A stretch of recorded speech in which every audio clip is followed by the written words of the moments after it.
A very good afternoon to one and all present over here. I, Dr. Tamrisha Patnaik, standing over here to make you explain about HR analytics and HR management. So let's start. We know that how much importance the HR department for each and every organization, because this is all about the people management. Is the people is the reason to make or break the business. So they should be treated as a very valuable asset for the organization.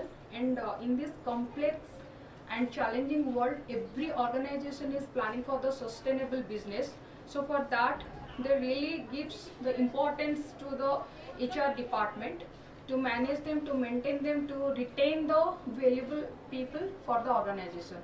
But is the HR itself, it's a it's a qualitative term or aspect. So it's really important for the organization to understand the data about the HR, the human resource, the employees available in the organization. So in that way, it is a very crucial and the challenging job for the HR manager as well as the HR professional, how to collect the data about the people and do the proper management. Okay, so let's get into the topic, HR analytics. So here we are going to cover HR analytics, a conceptual overview, level of HR analytics, and introduction of HR matrices. HR matrices over the different stages of the talent life cycle.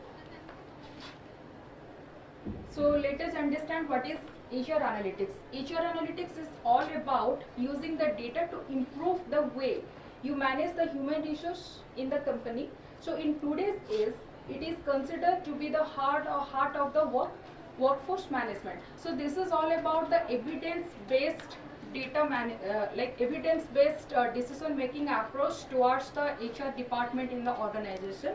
So if the manager or the professional is having the data about the people, they can take the right decision about the people, and it could be the lead to effective and efficient management, people management. Okay.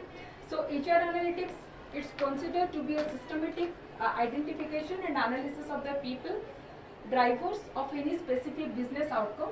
In layman's term, the mean that the HR analytics measure the success and failure of how well the company is performing when it comes to its employee. Because in this VUCA world, that is the VUCA, it stands for vulnerable, uncertainty, complexity, and autonomy. So in this world, it's really a challenge for the HR manager to manage the people for the sustainable business. So for that, this is the importance of the HR analytics for the organization. And let us understand that deeply. What are the importance of the HR analytics? The first is the data-driven decision making. If the manager is having the data about the employee from the various department according to their demographic profile, age-wise, experience-wise, then qualification-wise, sex-wise, so in that way they could able to take the better decision about the different talent life cycle. Then high performing employee retention, it's really important to retain the star employees for the organization. And high employee engagement, yes, of course, engagement is really important, because it's not only for sake of doing the job, exactly how much they are committed about their work, how much they are involving into their job and the work, that really does matter for the organization sustainability and profitability. High performing management as well as the recruitment effectiveness. And the next is the supporting the DEIB goals of the organization. So here DEIB stands for diversity, equity, inclusion and belongingness, which is really, if you put all together, then only it will leads to a team dynamism and the organization effectiveness and efficiency, and helps to build equitable compensation and benefit package. The next is the adding value to the business. So these are all the importance of the data analysis in the HR field. So here I would like to show you the different problems, the various problems across the department. Usually this is the big challenge for the HR manager and they are facing it in everyday basis. So these are the problems like how to improve the cooperation between the different units, how to improve the employee engagement, how to increase the productivity of the employee, what is the reason of the absenteeism and how it has to be reduced, how to reduce the workforce cost. And these are the certain just few example of the problem areas for HR manager, and that can be solved using the relevant HR matrices, which is called as the approaches towards the HR department in the organization. And by utilizing this HR analytics, this is the data driven approach to the decision making for the effective decision making. So by using this analytics, like HR analytics approach, the manager would able to take the effective decision.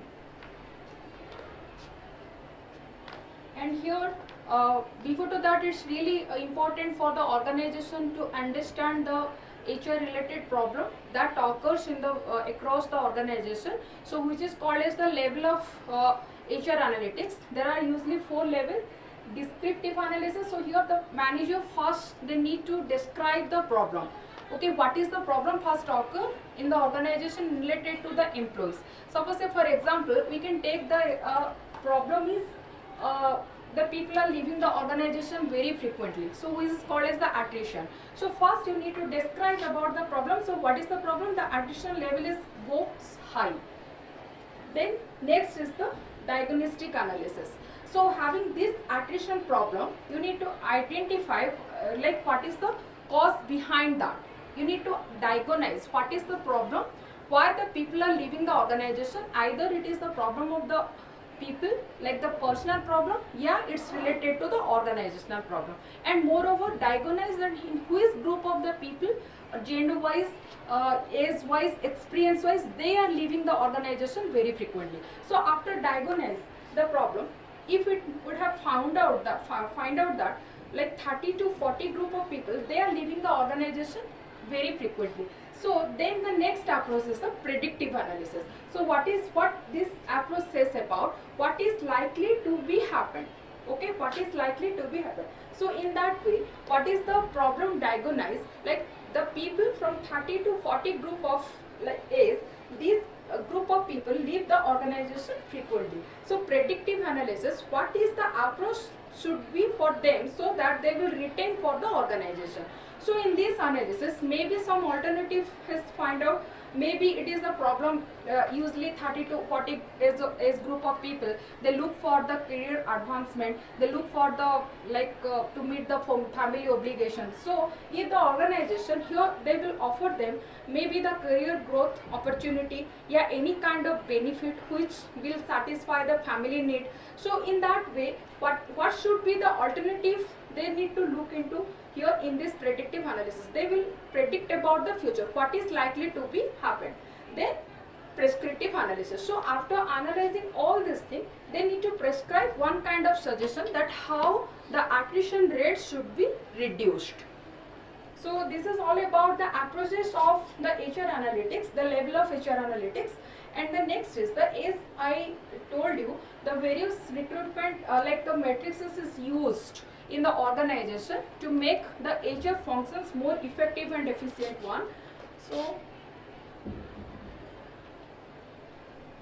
as the recruitment and the selection, these are the processes very crucial for the organization, and the organization is incurred the huge cost and the time to select, to recruit and select the people. So it's really important for the organization to look into the metrics. So these are the matrices in the HR, which is usually used. So these are the matrices, like what is the time to hire, so how long time it will take to hire one candidate, then first year attrition rate, quality of hire, and the percentage of open position, and the candidate's experience, then what is the effectiveness of the recruitment funnel, it says. Okay, so this is all about the HR like HR matrices, or you can say the recruitment and the selection matrices, which is usually used in the organization to measure the effectiveness of the process, which is really important to take the sustainable to take the right decision for the sustainable business. So sometime later on we will discuss about this matrices elaborately. So for the time being I have to stop here. Thank you very much.